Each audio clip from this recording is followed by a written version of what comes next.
ఇంట్లో లాఫింగ్ బుద్ధ విగ్రహాన్ని ఉంచుకోవడం వలన మంచి ఫలితాలు ఉంటాయి.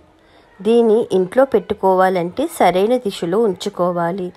ఇలా సరైన దిశలో ఉంచితేనే మంచి లాభాలు కలుగుతాయి. ఒకవేళ సరైన దిశలో లేకపోతే ఇబ్బందులు ఎదుర్కోవాల్సి వస్తుంది. జపాన్ వాసి అయిన హోతాయ్ బౌద్ధ మతాన్ని అనుసరించాడు. తపస్సు చేయడం వలన జ్ఞానోదయం పొందాడు. ఇక అన్నీ తెలుసుకుని తర్వాత ఆయన బాగా నవ్వాడు.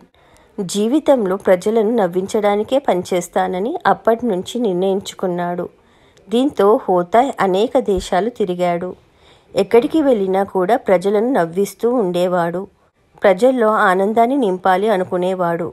అందుకే ఆయనకు లాఫింగ్ బుద్ధ అనే పేరు వచ్చింది. లాఫింగ్ బుద్ధ అని సంతోషానికి చిహ్నంగా చెబుతారు. ఇంట్లో లాఫింగ్ బుద్ధ విగ్రహాన్ని ఉంచుకోవడం వలన ఇంట్లో ఆనందం, సంపద వస్తుందని నమ్ముతారు. ఇంట్లో నెగటివ్ ఎనర్జీ దూరమై పాజిటివ్ ఎనర్జీ కూడా వస్తుంది. దీంతో ఇంట్లో సుఖ సంతోషాలు వెల్లివిరుస్తాయి. అందుకే ప్రతి ఒక్కరూ కూడా తమ ఇంట్లో లాఫింగ్ బుద్ధ విగ్రహం ఉంచుకోవాలని కోరుకుంటారు.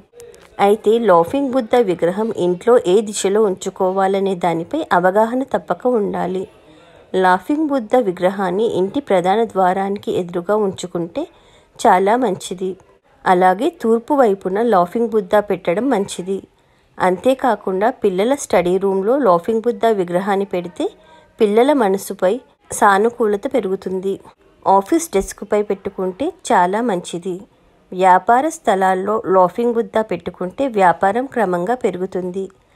అలాగే వాస్తుశాస్త్రం ప్రకారం బంగారు నాణాలు మోస్తున్న లాఫింగ్ బుద్ధ విగ్రహం ఉంచుకుంటే చాలా మంచిది. ఇలా చేయడం వల్ల ప్రతికూల శక్తులు రాకుండా ఉంటాయి. ఇక బంగారు రంగులో ఉండే లాఫింగ్ బుద్ధ మరింత మంచి ఫలితాలను ఇస్తుంది. లాఫింగ్ బుద్ధ విగ్రహాన్ని నేలపై ఉంచకూడదని గుర్తుంచుకోవాలి. వీడియో పూర్తిగా చూసినందుకు ధన్యవాదాలు. దయచేసి సబ్స్క్రైబ్ చేసుకోండి. మీరు ఎల్లప్పుడూ సంతోషంగా ఉండాలని కోరుకుంటున్నాను.